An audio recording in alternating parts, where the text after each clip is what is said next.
निकलागे वो रानी तोर गुर तुर बोली मोला निकलागे, मोला निकलागे वो रानी तोर गुर तुर बोली मोला निकलागे। मोला निकलागे गा राजा तोर गुर तुर बोली मोला निकलागे, मोला निकलागे गा भैया तोर गुर तुर बोली मोला निकलागे।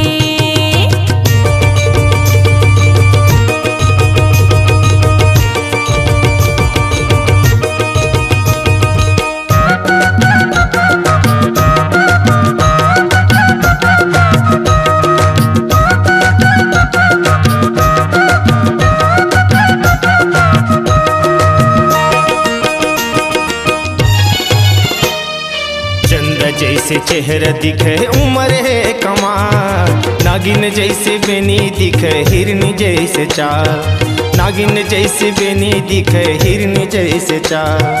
चंदा जैसे चेहरा दिखे उम्र है कमाल, नागिन जैसे बेनी दिखे हिरनी जैसे चाल, नागिन जैसे बेनी दिखे हिरनी जैसे चाल। मोला निकलागे वो रानी तुर गुर तुर बोली मोला निकलागे, मोला निकलागे वो रानी तुर गुर तुर बोली मोला निकलागे।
पैजन रानी हाथ में धरे रुमाल, तोला बिहाय बर मैं हला हूँ गणवा बाजा संग घुमा, तोला बिहाय बर मैं हला हूँ गणवा बाजा संग घुमा।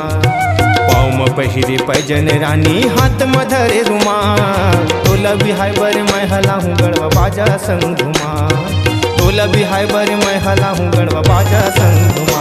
मोला निकलागे वो रानी तुर गुर तुर बोली मोला निकलागे, मोला डर लागे गा भैया तोर गुर तुर बोली मोला डर लागे। मोला निकलागे वो रानी तुर गुर तुर बोली मोला निकलागे। मोला डर लागे गा राजा तोर गुर तुर बोली मोला डर लागे, तुर गुर तुर बोली मोला निकलागे।